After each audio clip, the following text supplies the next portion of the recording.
I want to read you something. It's a little long, and I don't normally do this, but it's very, very important. From the Daily Mail of Britain. By Hassan Butt. I was a fanatic. I know their thinking, says former radical Islamist.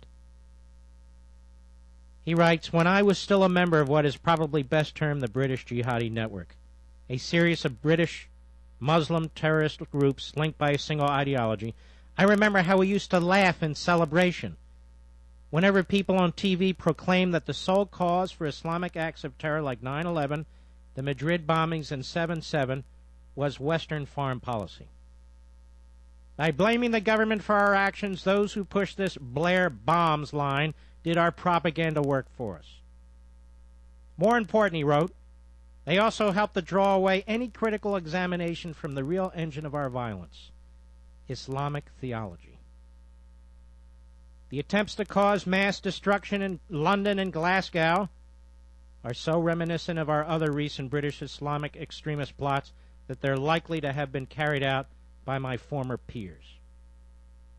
And as with previous terror attacks, people are again saying that violence carried out by Muslims is all to do with foreign policy. For example, on Sunday, on Radio 4's Today program, the mayor of London, that stinking commie jerk Ken Livingstone, said, quote, what all our intelligence shows about the opinions of disaffected young Muslims is that the main driving force is not Afghanistan, it is mainly Iraq, unquote. By the way, ladies and gentlemen, doesn't that sound like the crash test dummy leftists in our country? Yes.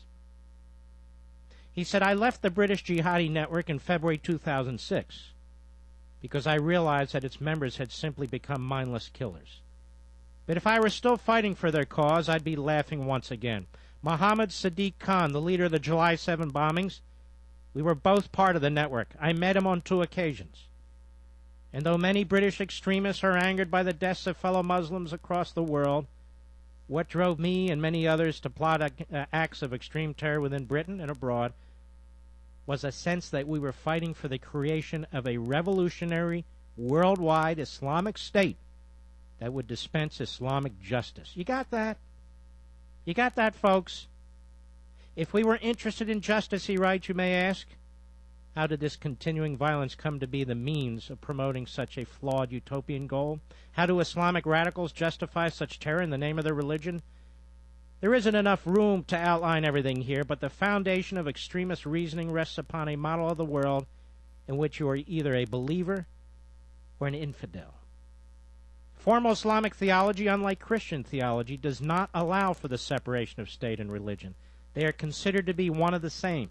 For centuries, the reasoning of Islamic jurists has set down rules of interaction between the land of Islam and the land of unbelief to cover almost every matter of trade, peace, and war. But what radicals and extremists do is to take this 2 steps further. Their first step has been to engage that since there is no pure Islamic state, the whole world must be the land of unbelief. Step 2, since Islam must declare war on unbelief, they have declared war upon the whole world.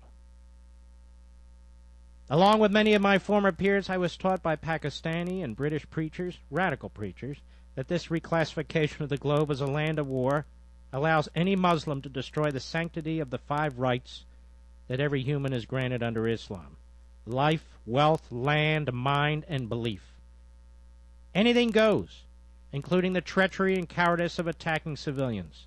The notion of a global battlefield has been a source of friction for Muslims living in Britain. For decades, radicals have been exploiting the tensions between Islamic theology and the modern secular state, typically by starting debate with the question, are you British or Muslim? But the main reason why radicals have managed to increase their following is because most Muslim institutions in Britain just don't want to talk about theology. They refuse to broach the difficult and often complex truth that Islam can be interpreted as condoning violence against the unbeliever, and instead repeat the mantra that Islam is peace and hope that all of this debate will go away. This isn't Mark Levine writing it. This is only Mark Levine reading it. This has left the territory open for radicals to claim as their own. I should know because, as a former extremist recruiter, I repeatedly came across those who had tried to raise these issues with mosque authorities only to be banned from their grounds. Every time this happened, it felt like a moral and religious victory for us because it served as a recruiting sergeant for extremism.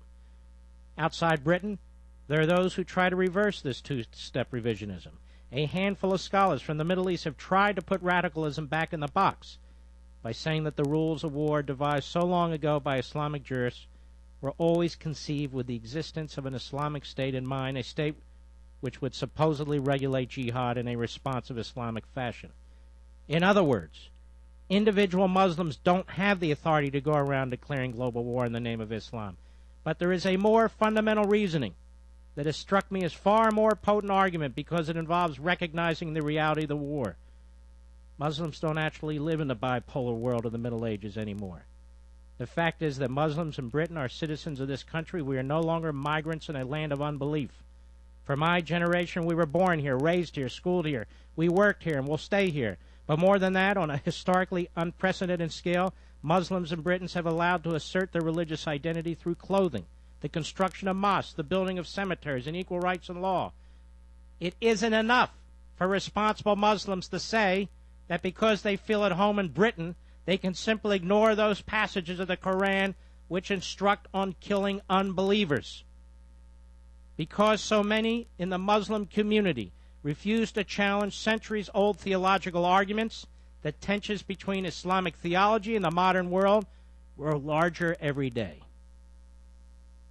I believe that the issue of terrorism can be easily demystified if Muslims and non-Muslims start openly to discuss the ideas that fuel terrorism. Crucially, the Muslim community in Britain must slap itself awake from its state of denial and realize there is no shame in admitting the extremism within our families, communities, and worldwide co-religionists. He goes on, if our country is going to take on radicals and violent extremists, Muslim scholars must go back to the books and come forward with a refashioned set of rules and a revised understanding of the rights and responsibilities of Muslims whose homes and souls are firmly planted in what I'd like to term the land of coexistence. This is an outstanding piece. It's an outstanding piece. We will link to it on marklevinshow.com by Hassan Butt in the Daily Mail, a former radical Islamist. And our government and our politicians would do well to read it too. But I know when it comes to issues like this, the left in our country won't accept this. No. They want to believe that America is the cause of this evil. They want to believe that American foreign policy, that the American military is the cause, are the cause of this evil. And that is why we must defeat the liberal hordes in our own country. Otherwise, we will lose to the terrorists abroad. Mark Levin.